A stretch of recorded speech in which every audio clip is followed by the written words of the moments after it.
여호와여, 나의 죄악이 크오니 주의 이름으로 말미암아 사하소서. 여호와를 경외하는 자 누구냐? 그가 택할 길을 그에게 가르치시리로다. 그의 영혼은 평안히 살고 그의 자손은 땅을 상속하리로다. 여호와의 친밀하심이 그를 경외하는 자들에게 있으며 그의 언약을 그들에게 보이시리로다. 내 눈이 항상 여호와를 바라보면 내 발을 그물에서 벗어나게 하실 것이미로다. 주여, 나는 외롭고 괴로우니 내게 돌이키사 나에게 은혜를 베푸소서. 내 마음에 근심이 많사오니 나를 고난에서 끌어내소서. 나의 곤고와 환난을 보시고 내 모든 죄를 사하소서. 내 원수를 보소서. 그들의 수가 많고 나를 심히 미워하나이다. 내 영혼을 지켜 나를 구원하소서. 내가 주께 피하오니 수치를 당하지 않게 하소서. 내가 주를 바라오니 성실과 정직으로 나를 보호하소서. 하나님이여, 이스라엘을 그 모든 환난에서 속량하소서.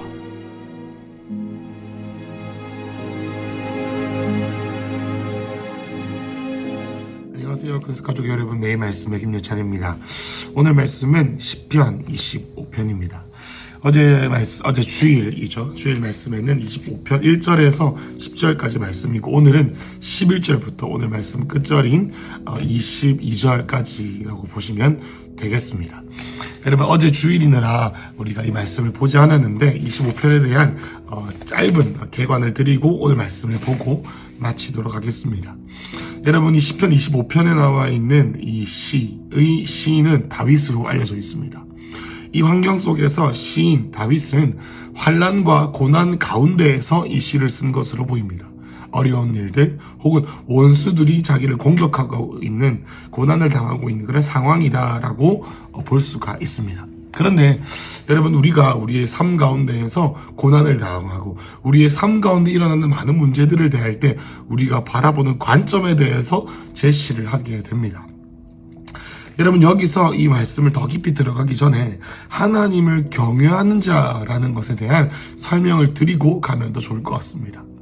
여러분, 하나님을 경외하는 자라고 하는 단어는 시편과 잠언에 계속 나오고 구약 전체의 주제 중에 하나이기도 합니다. 무엇입니까? 하나님을 경외하는 자가 하나님의 복을 받고 하나님을 경외하는 자가 주님의 언약을 성취하게 되는 것을 보게 될 것이다 라는 것이죠.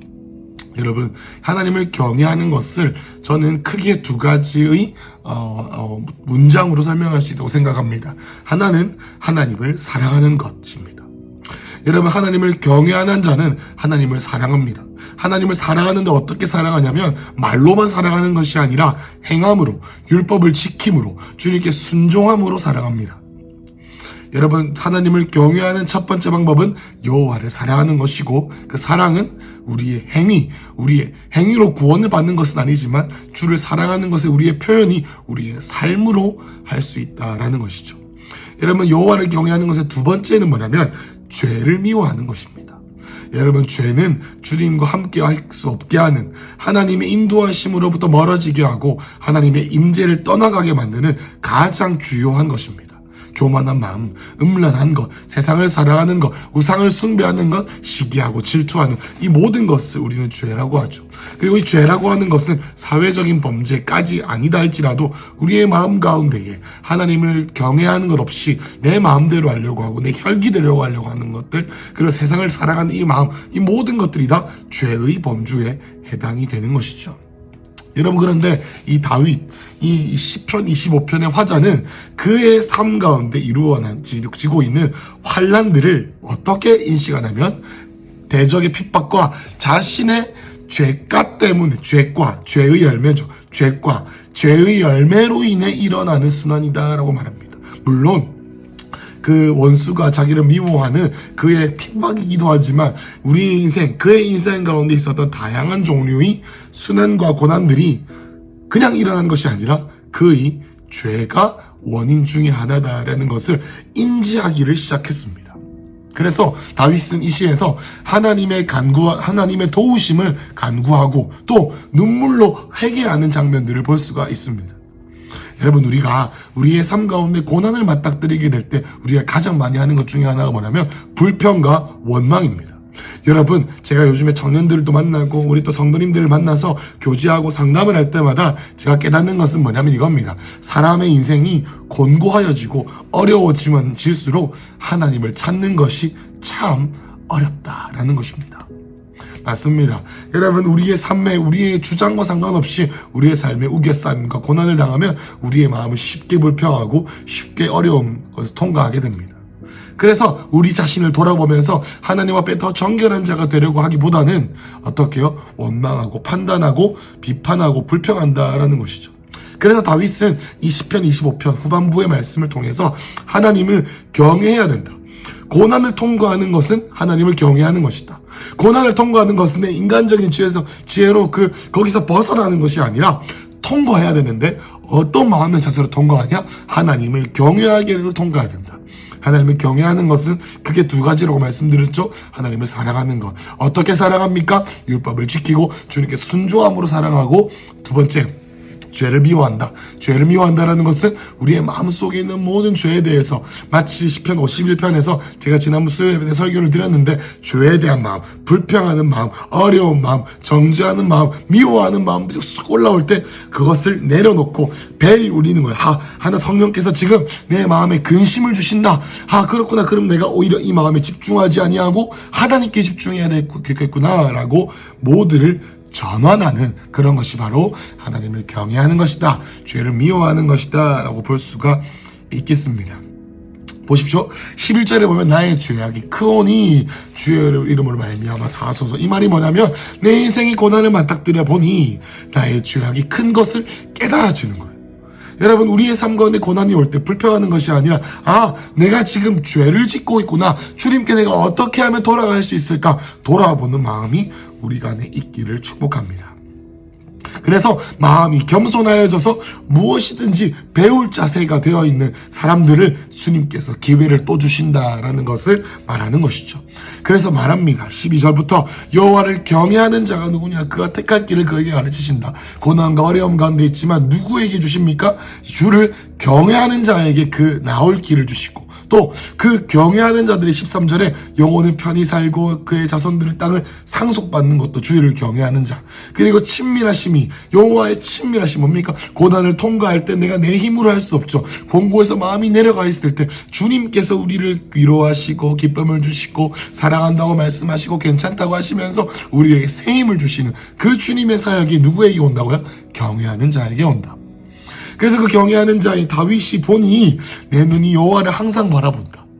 한 가지에 집중이죠. 원띵을 추구하고 있습니다. 내 눈이 항상 여호와를 바라봅니다. 눈을 보다가 잠시 내려갔다가, 눈으로 보다가 내려갔다가, 눈으로 보다가 마음을 깨트렸다가, 마음이 무너졌다가, 그렇지 않고 항상 여호와를 바라봅니다. 왜요? 내 발을 그물에서 벗어나게 하신다. 그물이 뭐겠습니까? 그의 삶 가운데 있는 고난과 환난의 시간이겠죠. 16절, 주여 나는 외롭고 괴로우니 내가 지금 이런 상황이니 내게 돌이키사 은혜를 베풀어 주십시오. 17절, 마음에 근심이 많습니다. 고난에서 풀어주십시오. 여러분, 이 상황이 이 시인의 상황이죠. 이것이 나의 공고와 환난을 보시고 뭐요? 내 모든 죄를 사하소서. 18절, 죄를 사하소서. 왜 그의 고난과 환난을 죄로 말할까요? 죄로 표현할까요? 왜냐하면 예수 믿는 자들, 경외하는 자들은 고난이 일어나고 무슨 일이 일어날 때 인간적인 본성이 뭐예요? 내가 무엇을 잘못했을까? 내가 무엇을 잘못했지라고 하나님께 물어보고 겸손한 마음을 갖기 시작한다라는 것이죠. 교만한, 내 뜻대로 할 수 있고 내 맘대로 할 수 있다고 생각하는 나의 높아진 마음들입니다.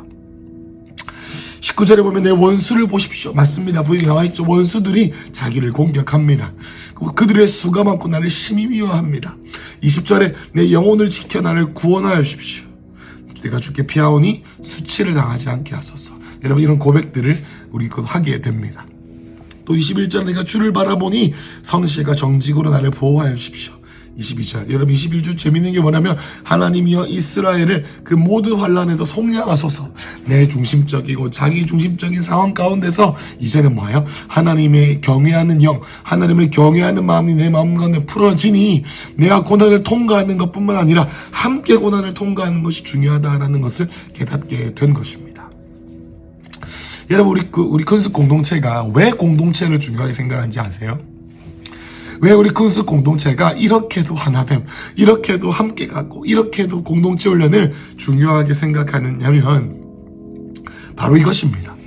고난이 일어나고 우리의 삶은 고난과 환난과 기쁨과 축복의 사이클 가운데 있습니다. 여러분, 그런데요, 고난의 때뿐만 아니라 축복의 때에도 겸손함으로 하나님을 경외해야겠지요. 경가망동하지 않고 교만하지 않고 주님을 바라야 할 것입니다. 여러분, 그런데요, 하나님을 경외하는 마음을 지니는 것, 하나님을 사랑하고 죄를 미워하는 이 감각을 유지하는 것이란 혼자 하기가 정말 힘듭니다. 여러분, 하나님을 항상 바라보는 것을 24시간 평생 동안 한다면 우리는 다윗과 같은 삶을 살 수 있을 것입니다. 여러분, 그런데 그것을 혼자 하지 못하니, 혼자 이것을 다 할 수 없으니, 내가 혼자 하는 것처럼 느끼고 생각은 하지만 실제로 뚜껑을 열어보면 우리의 마음 가운데 있는 마음들이 하나님이 기뻐하지 않으시는 것들이 드러날 때가 있어요.